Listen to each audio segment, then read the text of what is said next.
যাই হোক, আপনি এই যে এই যে আপনি আহলে হাদিসের বই প্রচার করতেছেন, তার মানে আপনি আহলে হাদিসের হ্যাঁ প্রচারক হিসাবে আপনি আরেকটা বাতিল ফিতনা থেকে আপনি কেন দলিল দিবেন? এটা তো স্পষ্ট দ্বারা বাতিল। আচ্ছা আচ্ছা আচ্ছা, তাহলে দাঁড়ান, এই ব্যাপারে আমার আরেকটা প্রশ্ন, যে প্রিয় ভাই, আমি আমি আমি আমি আমি আমি আপনার কাছ থেকে জানতে চাই যে নরমালি জ্ঞানের মাধ্যমে আমরা মানে মানুষজন ভাবতেছে ঝগড়া করতেছি, যে বাংলাদেশে যারা আহলে হাদিস তাদেরকে আপনি বাতিল বলছেন। আলহামদুলিল্লাহ, আপনার কথাটাকে আমি শুনলাম, এবং তারা বাতিল কেন তার তিনটা কারণ বলেন। আমি প্রচার করছি। হ্যাঁ, আপনি প্রচার করেন। আমি আজকে পড়াশোনা করি 15 বছর, ঠিক আছে? আমি এখন হাদিস ভালো করে বুঝি না। আমি এখনো কি বুঝি না? হাদিস বুঝি না ভালো করে। আমি হাদিস থেকে একটা মাসালা বের করব, সে দক্ষতা আমার নাই। দক্ষতা আমার নাই। শুনে অন্য ইশারা মাযহাব মানবেন নির্দিষ্ট। শুধু কিতাব সুন্নাহ মানলে হবে না। কিতাব সুন্নাহ থাকবে আমাদের। কিন্তু ভাই আমি কাকে মানবো? আমি মানবো যে আমাদের বড়রা যে মাসালাগুলো ইস্তেমবাদ করে নিয়েছে সেগুলো আমরা মানবো। শুনেন, সেটা মানতে কেউ না করছে, না করছে বলতে আমরা কি ওটা বিরোধিতা করছি এখানে? আপনি তো না আমাদের ইজমা কি আছে? আপনার জন্য দলিল, আমাদের জন্য দলিল। আমি আপনাকে বলতেছি যে আব্দুল্লাহ বিন আব্দুর রাজ্জাক সাহেব যে বইটা দিয়েছেন আমাকে, ওনারা তো আহলে হাদিস নামে পরিচিত এবং আহলে হাদিস নিয়ে তারা প্রচার করছেন। তাদের বক্তব্য দিয়ে শুনবেন, তারা কিন্তু আকাবির মানে না, তারা কিন্তু আপনার তাকলিদ আপনি তার সাথে নাম্বার নেন, তার সাথে আচ্ছা এটা আমরা কারণ আমাদের অনেকগুলো প্রচার করতেছে, এটা তো প্রচার অবশ্যই প্রচার হবে। আমি বলছি আপনি এই বইটা লেখেন, আপনার বইটা আমি দেবো, কারণ আমাকে আহলে কোরআন ঠেকাইতে হবে, তাই না? আপনি লেখেন, আমি তো বলছি যে যত বই আব্দুল্লাহ রবি বই আহলে কোরআন ঠেকানোর জন্য বেশি কিছু লাগবে না। এখন ভাই আমরা আলোচনা করি আতিউল্লাহ রাসূল, ওরা যে কোরআন মানে ও কোরআন আয়াতে দলিল দিলে হয়ে গেল তো। আল্লাহ বলেছেন যে আব্দুল মালিক সাহেব এই বই এত বড় একটা বই লিখছে, হাদিস অস্বীকার করে শুধু এই একটা দিছে। উনি কোরআন মানে তো, আমি বলি আপনাকে, উনি কোরআন মানে তো, উনাকে আপনি কোরআনের ভাষায় উনাকে জবাব দিয়ে দেন, হয়ে গেল। কিন্তু আপনি আরেকটা বাতিল ফিতনা থেকে আপনি কেন দলিল দিবেন? এটা তো স্পষ্ট দ্বারা বাতিল। আচ্ছা আচ্ছা আচ্ছা, তাহলে দাঁড়ান, এই ব্যাপারে আমার আরেকটা প্রশ্ন, যে প্রিয় ভাই, আমি আপনার কাছ থেকে জানতে চাই যে নরমালি জ্ঞানের মাধ্যমে আমরা মানে মানুষজন ভাবতেছে ঝগড়া করতেছি, যে বাংলাদেশে যারা আহলে হাদিস তাদেরকে আপনি বাতিল বলছেন। আলহামদুলিল্লাহ, আপনার কথাটাকে আমি শুনলাম, এবং তারা বাতিল কেন তার তিনটা কারণ বলেন। আমি প্রচার করছি। হ্যাঁ, আপনি প্রচার করার জন্য আপনি তিনটা যৌক্তিক কারণ এবং দালিলিক কারণ বলেন, তিনটা কারণ বাতিল বলার। আপনি কিন্তু তাকফির করছেন। তাকফির করার মূল তারা মাযহাব মানে। তারা প্রথমত তারা আহলে হাদিস, তারা মানে তাকলিদ মানে না, তারা মাযহাব মানে না। এই জন্য তারা বাতিল, এই জন্য না, তারা সর্বসাধারণের জন্য। শুনেন, আমি ব্যাখ্যা করতে হবে, আপনি বুঝুন ব্যাখ্যা করতে হবে। আবার বলেন, তিনটা কারণ বলেন যে কারণ বাতিল বলেন। আচ্ছা, আমি একটা প্রশ্ন করে আপনাকে, ধরুন আপনাকে কেউ যদি প্রশ্ন করে যে আপনাকে এক কথা জবাব দিতে হবে। আপনি আপনার কথা বলে আপনি ব্যাখ্যা দেন। আপনি ধরেন আপনি পয়েন্ট বলে ব্যাখ্যা দেন। তিনটা পয়েন্ট বলে তারা শুধু হাদিসকে নির্ভর করে তারা রাখে, এমনকি তারা বলে যে তাকলিদ মানে না, তারা আমাদের যুগ যুগ ধরে যে এসেছে আমাদের কাছে দ্বীন ইসলাম, ওটাকে তারা অস্বীকার করে, তারা শুধু হাদিসের উপর নির্ভর করে, সহি হাদিস খোঁজে, ঠিক আছে? এখন এটা করার কারণে আপনার দেখবেন ওই হাদিসগুলো আর এখন প্রেক্ষাপট কিন্তু এক না, কিন্তু যুগ পরিবর্তন হয়েছে। যুগ পরিবর্তন হওয়ার কারণে এখন আপনার বিভিন্ন টিভি বের হয়েছে, আগে টিভি ছিল, এখন বলেন আপনি টিভি দেখা সম্পর্কে হাদিস আছে? হ্যাঁ, তারা এই হাদিস মানার উপর তারা এমন ভাবে মানে জোর দাবি করে, তারা এই দিকে তাকলিদ অস্বীকার করে। তাহলে দেখেন, এই টিভি অস্বীকার করা, ধরেন টিভিটার ক্ষেত্রে তারা কোনো হাদিস পাইলো না, কি আপনি নেবেন না? আমি একটা উদাহরণ বলেছি। তাকলিদ কত প্রকার? হ্যাঁ, তো তাদের আলোচনা থেকে বোঝা যায় সর্বসাধারণ যারা আছে তাদের জন্য কি হাদিস মানার দরকার। তাহলে যারা সর্বসাধারণ টিভি দেখার ব্যাপারে আপনি তাকলিদে শখসি, তাকলিদে একাডেমিক আলোচনা বুঝেন? তাকলিদে দুই প্রকার। হ্যাঁ, বলেন। তাকলিদে সাক্ষী, তাকলিদে মুতলাক। আপনি কোনটা করেন? কোন তাকলিদ করেন আপনি? তাকলিদে সাক্ষী করেন নাকি তাকলিদে মুতলাক? কোনটা করেন? আব্দুল মালিক এবং জাস্টিক তাকি ওসমানী দেবন্দীদের মাথার তাজ, সে এই তাকলিদের সংখ্যা দুইটা দিয়েছে, তাকলিদে মুতলাক এবং তাকলিদে কি সাক্ষী। এখন আপনি কোনটা করেন? সমস্যা না, এখন আপনি এই যে আপনি আহলে হাদিসের বই প্রচার করতেছেন, তার মানে আপনি আহলে হাদিসের প্রচারক হিসাবে, তো আপনি এটা আপনাকে জবাব দিচ্ছি। আপনি যদি বই লেখেন, আমি এইটার ক্ষেত্রে আমরা যে বইটা সে বই লেখেন, আব্দুল্লাহ ভাই এবং রেজাউল করিম আবরার একসাথে প্রোগ্রাম করে। এই আব্দুল্লাহ ভাই, আমি শেষ করি ভাইয়ের কথা মর্যাদা দিয়ে আমরা শেষ করি, কারণ আমি আপনার কাছে তিনটা প্রশ্ন করছিলাম, যে আপনি তিনটা শর্টলি বলবেন, যেহেতু তারা বাতিল, আপনি শর্টলি বলবেন এই কারণে বাতিল, আমি এটা প্রচার করব। তাহলে জাতি জাতি যাবে যে এরা এই কারণে বাতিল। আচ্ছা, আপনাদের আহলে হাদিস যারা আছেন, যারা বক্তা, তারা তো প্রায় বলেন যে সহিহ হাদিস খুঁজে আমল করার জন্য। তাহলে আমি বলবো সহিহ হাদিস খুঁজে আমল করার জন্য সহিহ হাদিস তারা সাধারণ কি তারা বুঝবে সহিহ হাদিস কোথায়? ঠিক আছে, এখন একটা মোবাইলে একটা ফেসবুক মানে বুখারী খুলে তারপর সহিহ হাদিস খুঁজে আমল করে, ঠিক আছে? কতটুকু এই কারণে তারা বাতিল? আচ্ছা, বাতিল বলে না, তার দিকটা বলে বাতিল বলতে কি কারণে প্রশ্ন? বাতিল বুঝেন, বাতিল ফেরকা বুঝেন? আপনি বাতিল বলে মানে এটা কি তাকফির করেন নাই? শিয়ারা বাতিল। দর্শক আসলে এখানে যতই কথা বলেন তাকে, তার বংশকে, তার জাতিকে চ্যালেঞ্জ করলাম বিগত 50 বছর কেউ যদি এরকম বলে দিতে পারে, আজকে বলুক না, গাইবান্ধার মাটিতে বলুক যে আমি 20 বছর থেকে বক্তব্য দিচ্ছি, কোনোদিন কিসসা কাহিনী বলিনি, দেখি বলুক না কোন মায়ের বেটা আছে, এমন কোন মায়ের বেটা বাংলার মাটিতে জন্ম নিয়ে আছে, বলুক না। 32 বছর শুধু আমি হাদিস অনুবাদ করে আজকেও করবো ইনশাআল্লাহ। বড় বড় হাদিস, ঘন্টার ঘন্টা আমি হাদিস অনুবাদ করতে পারি, বাক্যের আগে পিছে হবে না আলহামদুলিল্লাহ। ঘন্টার ঘন্টা, হাজার হাজার হাদিস মুখস্থ আছে আমার, হাজার হাজার। আলহামদুলিল্লাহ 32 বছর থেকে আমি বুখারী মুসলিম পড়াচ্ছি, 26 বছর থেকে আমি 2 হাতে ফতোয়া লিখছি, 6 বছর থেকে আমি ফতোয়া বোর্ড পরিচালনা করি। এমন কোন মায়ের বেটা আছে বলতে পারে এই মাটিতে আমি 26 বছর থেকে কলমে ফতোয়া লিখছি? এই যে বললাম আমি আব্দুর রাজ্জাক বিন ইউসুফ 26 বছর থেকে কলমে ফতোয়া লিখছি। কে এমন? গাইবান্ধা জেলা কেন, সারা বাংলাদেশ চ্যালেঞ্জ করলাম, সারা পৃথিবীর বাঙালিকে চ্যালেঞ্জ করলাম, যারা যেখানে বাঙালি আছে। এই ছেলে খুঁজে খুঁজে বের করবে, কেউ বলবে 32 বছরে, 32 বছর নয় 20 বছর আমি কোনোদিন অপ্রয়োজনীয় বাক্য বলিনি, কিসসা কাহিনী বলিনি, এই কথা বলতে হবে। আরে যে আমি বললাম 20 বছর আমি কোনোদিন মানুষের কাছে পথ খরচ পাথেও চাইনি। দীর্ঘ 32 বছরে কেউ যদি বলে দিতে পারে যে আব্দুর রাজ্জাক সাহেব একদিন আমার কাছে পথ খরচ পাথেও চেয়েছিল, চুক্তি করা তো বহু দূরের কথা, কথা বোঝা যায় না? চুক্তি করা তো বহু দূরের কথা, খালি বলবে যে একদিন পথ খরচ পাথেও চেয়েছিল, এটা বলবে, প্রমাণ হয়ে গেলে জাতির সামনে আর কোনোদিন বক্তব্য দিব না। সম্মানিত দিনী ভাই বোন, আমি গাইবান্ধা জেলার সাথে ওতপ্রোতভাবে জড়িত। ছেলে মেয়ে সব গাইবান্ধা জেলার ভাষাতেই কথা বলে, হুট করে কোনো কথা বলার চেষ্টা করবেন না। আমি গাইবান্ধা জেলার ঘর জামাই নই। আমাকে এখান থেকে বক্তব্য বন্ধ করে দিয়ে একটা পথঘাট সফল করে নিয়ে এটা হতে পারে না। পারিবারিকভাবে যদি আসেন আসেন, বক্তব্যতে যদি আসেন আসেন, ছেলে মেয়ে যদি আসেন আসেন, কোনটা আপনি দেখতে চাচ্ছেন? আমি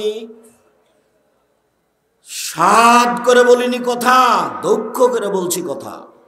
আমার বক্তব্য বন্ধ হবে কেন?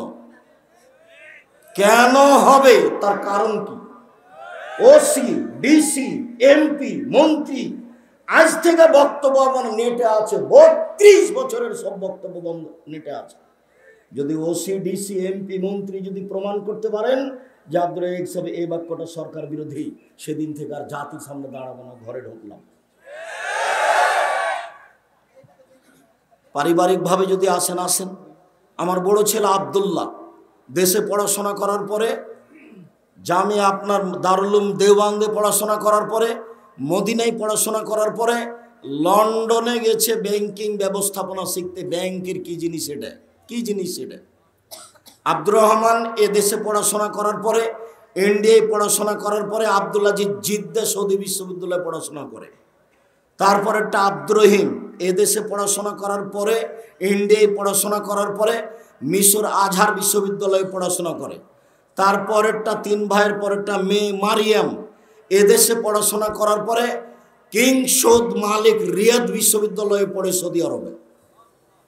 তারপরেরটা মেয়ে আরিবা 7-8 বছর 10 বছর বয়স। এ হলো পারিবারিক অবস্থা। আর আমি নিজে 88 আগস্টের 20 তারিখ রোজ বুধবার থেকে বুখারী মুসলিম পড়াই, আজও পড়াচ্ছি, আজকে দার্স দিয়ে এসেছি। নিজে 32 বছর থেকে কোরআন এবং হাদিসের বক্তব্য দিই। 26 বছর থেকে 2 হাত দিয়ে ফতোয়া লিখছি। 32 বছর থেকে বক্তব্য দিচ্ছি। 6 বছর থেকে ফতোয়া বোর্ড নিজে পরিচালনা করি। এ দেশের সবচেয়ে বড় বড় প্রতিষ্ঠান পরিচালনা করি, যেটা জামিয়া সালাফিয়া রূপগঞ্জ নারায়ণগঞ্জ ঢাকা, সেটা 51 বিঘা জমির উপরে অবস্থান করে। সেখানে একটা মসজিদ তৈরির কাজ আরম্ভ হয়েছে 200 শতক জমির উপরে, যার একতলায় 10,000 মানুষ সালাত আদায় করতে পারবে। রূপগঞ্জ, নারায়ণগঞ্জ, ঢাকার অবস্থায় রাজশাহী 26 বিঘা জমির উপরে অবস্থান করেছে প্রতিষ্ঠান। ওখানে একটা মসজিদ আছে 90% জমির উপরে, যার 4 তলার কাজ চলছে। 1 তলায় 3000 মানুষ একসাথে সালাত আদায় করতে পারে। যেটা জামিয়া সালাফিয়া দিনাজপুর, সেটা 20 বিঘা জমির উপরে চলমান চলছে। বাকি কাজগুলি হবে বলে আমরা আশা করছি। আমি জাতির যদি রাস্তাঘাট করে দিতে না পারি, জাতির যদি স্কুল কলেজ করে দিতে না পারি, জাতিকে চূড়ান্ত সঠিক ধর্ম দিতে পারবো ইনশাআল্লাহ। ধর্মের ব্যাপারে জাতিকে ফাঁকি দিয়ে আমি পরকাল হারাতে না রাজি নই। আমি আব্দুর রাজ্জাক বিন ইউসুফ। শুনুন, জাতির যদি রাস্তাঘাট করে দিতে না পারি, জাতির যদি স্কুল কলেজ করে দিতে না পারি, জাতিকে চূড়ান্ত সঠিক ধর্ম দিতে পারবো ইনশাআল্লাহ। ধর্মের ব্যাপারে জাতিকে ফাঁকি দিয়ে পরকাল হারাতে রাজি নই। 32 বছরে কোনোদিন অপ্রয়োজনীয় বাক্য বলিনি। নোট করে নেন, নেটে আছে, মিডিয়াতে আছে। বলছি দিন রাত, আগামীকালকে বলবো ইনশাআল্লাহ, তারপরের দিনও বলবো, তারপরের দিনও বলবো, সব সময় বলছি, সব সময়। জুমার খুতবা তো বলছি। আপনার সাহস থাকলে আপনি গ্রহণ করেন। দেশের ওসি, ডিসি, এমপি, মন্ত্রী, ওসি যারা যেখানে আছেন, দাদরা সাহেবের চ্যালেঞ্জ দেখে ছেড়ে দেবো, আপনি নেন না খালি। মহান আল্লাহ বলেন, ইন্না জাহান্নামা কানাত মিরসাদা। পৃথিবীর মানুষ, জাহান্নাম মানুষকে ধরার জন্য ওঁত পেতে বসে আছে। অবাক, ওঁত পেতে বসে থাকে শত্রু। আল্লাহ বলছেন জাহান্নাম মানুষকে ধরার জন্য ওঁত পেতে বসে আছে। পরিচয়ে বলেন লিত্তগীনা মাআবা। জাহান্নাম হচ্ছে স্বৈরাচারী, স্বেচ্ছাচারী, অহংকারী, বদমেজাজি, ডাকাবাজ, ধোঁকাবাজ, জুয়াচ্চোর, জমি দখলকারী, জোর করে মানুষকে জেল হাজতে দেওয়া ব্যক্তি, এদের থাকার জায়গা। জুয়াচ্চোর, দাগাবাজ, ধোঁকাবাজ, জুলুমবাজের থাকার জায়গা হচ্ছে জাহান্নাম। লাবিসিনা ফিহা কাবা লা ইয়াযকুনা ফিহা বারদান ওয়ালা শারাবা। সেখানে কোনোদিন শীতল ঠান্ডা কোনো পানি তারা ভোগ করতে পারবে না। তারা এসব জিনিস খেতেও পান করতে পারবে না। এই ছেলেরা, তোমরা এখানে দাঁড়িয়ে মানুষকে কষ্ট দিও না, তাড়াতাড়ি কাজ করে বসে পড়ো। মানুষ কষ্ট পাবে এরকম কোনো কাজ করো না, পরে অপমান বোধ করবে, সেটা আমি চাই না। আমাদের ছেলেরা যারা আছো, পরিবেশ কন্ট্রোলের জন্য আমি চেষ্টা চালাচ্ছি। তোমরা একটু যারা বাহিরে গল্প করছে তাদের সহযোগিতা করো। দিনী ভাই বোন, আপনাকে আমি মানুষ মনে করি, পশু প্রাণী মনে করি না। আপনি দয়া করে কোনো কথায় লিপ্ত হবেন না, কোনো কাজে ব্যস্ত হবেন না। আপনি আমাকে দেখতে পান আর না পান, আপনি আমার অনুরোধ রক্ষা করেন। আপনাকে আমি অনেক ভালোবাসি।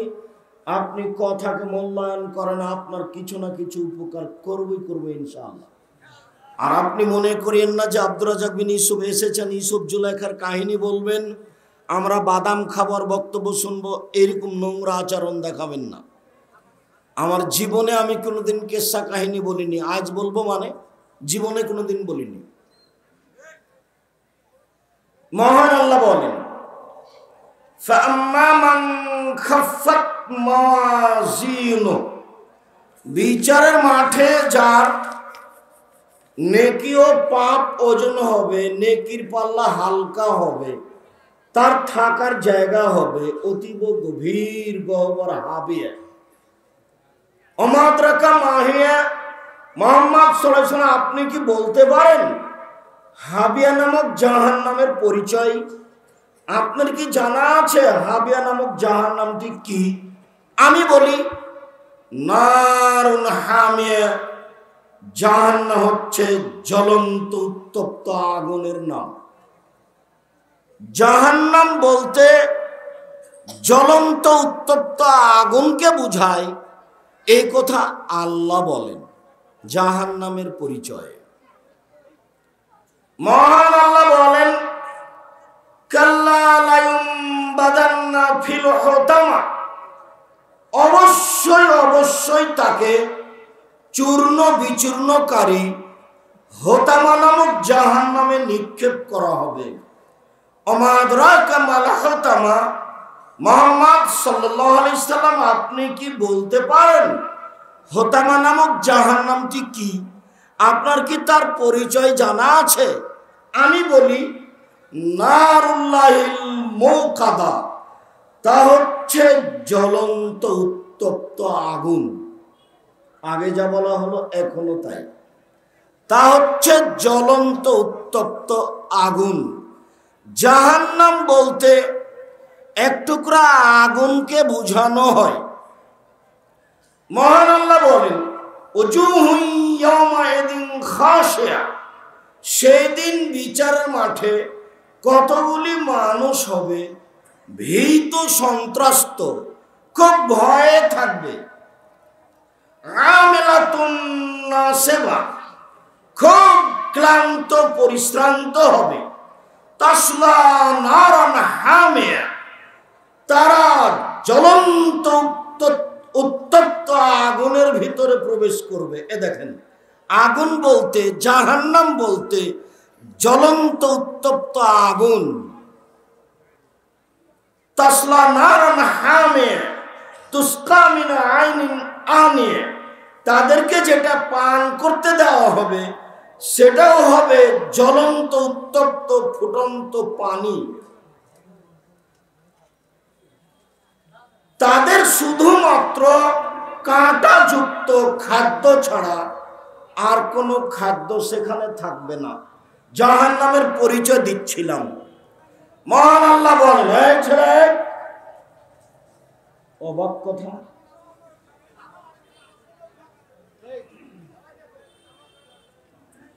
এই ছেলে বসো, সামনে এসে বসো।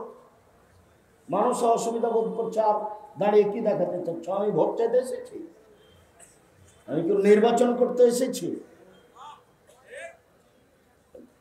এমন ভাবে বসে থাকবেন, দাঁড়িয়ে থাকবেন, মুনাফিকি করবেন না। পাখি যেন মনে করে আপনি পাথর, পাখি যেন মনে করে আপনি পাথর। এমন ভাবে বসে থাকবেন, এমন ভাবে দাঁড়িয়ে থাকবেন। কথার সাথে মুনাফিকি করিয়েন না, বক্তব্যের সাথে মুনাফিকি করিয়েন না। কথার সাথে বক্তব্যের সাথে মুনাফিকি করে কোনো লাভ নেই। জাহান্নামের সবচেয়ে নিচে যারা যাবে তারা মুনাফিক। হিন্দু জাহান্নামে যাবে, ওদের পাপ নেকি ওজন হবে না। কেন? নেকি নাই তো ওজন হবে কি? ইহুদি খ্রিস্টানদের ও পাপ নেকি ওজন হবে না। কেন? ওদের নেকি নাই তো ওজন হবে কি? আল্লাহ বলছেন কিয়ামতের মাঠে তাদের কপাল এবং পা ধরে জাহান্নামে নিক্ষেপ করা হবে। তাদের কোনো ওজন নেই। কথাটি গাইবান্ধা জেলার সাথে খুব মিল খায়। সেটা কিভাবে? সেদিন দেখলাম, কয়েক বছর হয়েও গেল, জমি চাষ করতে গেছে কৃষক মানুষ, ছোট বাচ্চা মাঠে গেছে। এখন ওরা বাহক ঘাড়ে করে মাঠে জিনিস নিয়ে যায়, আবার নিয়ে আসে। তো এখন বাচ্চাকে উঠিয়ে দিয়েছে ওই একটা বাঁকের একদিকে, তো আর একদিকে মাটি দিয়েছে, অন্যথায় কাঁধে নিবে কি করে? বোঝা গেল না কথা? এখন তো বাড়ি ফিরে আসছে জমি চাষ করে, তো এখন বাচ্চাটাকে কোলে নিয়ে আসবে। তো এই যে ওটা বাং বলছেন নাকি, হ্যাঁ বাংটা, ওটাই এখন যদি কাঁধে নেই তো বাচ্চাটা কেমনে নেই? তো এখন এক কাজ করেছে, বাচ্চাটাকে ওই বাঙের এক পাল্লাতে দিয়েছে, আর এক পাল্লায় কি দিয়েছে বলেন তো? মাটি দিয়েছে। তাহলে ওজন করতে কিছু লাগে। এই জায়গাতে চট করে গাইবান্ধা জেলার এই গতি মনে পড়ে। চাঁপাইনবাবগঞ্জে মানুষ জিনিস এতে বহন করে না, মাথায় বহন করে। তফাৎ দেখালাম। তো এখন একদিকে দিয়েছে বাচ্চার, একদিকে দিয়েছে মাটি। তো তাহলে কিছু না কিছু লাগবে, নইলে ঘাড়ে নেওয়া যাবে না। এখন যে ওজন হবে পাপ নেকি, তো নেকি নাই, তাহলে ওজন কি হবে? নেকি নেই যার, তারা হলো মুসলিম। ভারত, বাংলাদেশ, পাকিস্তানে হিন্দু, নেকি নেই যার, তারা হলো ইহুদি খ্রিস্টান, সারা পৃথিবী জড়ে আছে। এদের কোনো নেকি নাই, কাজের এদের কোনো ওজনও নাই। এদের ফলাফল মরার সাথে সাথে জাহান্নাম। মরার পরে বুঝতে পারবে কালেমা কাকে বলে আর ইসলাম কাকে বলে, ওয়ানাল্লাহু যিকরা। সেদিন বুঝে কোনো লাভ হবে না। লাভ হওয়ার সময় আগে পার হয়ে গেছে। কেউ যদি কালেমা না পড়ে মারা যায়, পৃথিবীর কোনো মানুষ উপকার করতে পারবে না। 1 মিনিট দেখবেন, এ দেখেন, 1 মিনিট দেখেন, এই ছেলে এদিকে খেয়াল করো, দেখাচ্ছি তোমাকে। আবু তালেব মুহাম্মদ সাল্লাল্লাহু আলাইহি সাল্লামের চাচা, একেবারে জানের জান, প্রাণের প্রাণ। এটা হলো ভাতিজা, জীবন বাজি রেখে ভাতিজাকে রক্ষা করতে হবে। ইনি হলেন চাচা, জীবন বাজি রেখে চাচাকে রক্ষা করতে হবে। চাচা একটু লা ইলাহা ইল্লাল্লাহ বলেন, বিচারের মাঠে কিভাবে জান্নাতে নিয়ে যাওয়া লাগবে সেটা আমি দেখে নিব। তর্ক আমি করব, ঝগড়া আমি করব, আপনি একটু খালি মুখে বলেন লা ইলাহা ইল্লাল্লাহ। আবু জাহাল এরা পাশে বসেছিল। ছি ছি ছি ছি ছি, মরার কালে ধর্ম ত্যাগ করবেন? আজীবন আপনার নামে একটা বদনাম থেকে যাবে। আবু তালেব এত বড় মানুষ হওয়ার পরেও বিধর্মী হয়ে মারা গেল। তো এইটা আপনি করবেন? ভাতিজা বলেন, না বেটা, মরার সময় তো তোমার ধর্ম গ্রহণ করলাম না। মারা গেল। আলী বলছেন, আল্লাহ রাসূল বলো আপনার চাচা মারা গেছেন, যাও, মারা গেছে তাতে কি হবে, মাঠে নিয়ে গিয়ে গর্ত খুঁড়ে মাটিতে পুঁতে দাও। তিনি তাকে দেখতে গেলেন না, হাদিস বুখারী মুসলিম। নিয়ে যাও, মাঠে নিয়ে যাও, গর্ত খুঁড়ে ওকে মাটিতে পুঁতে দাও।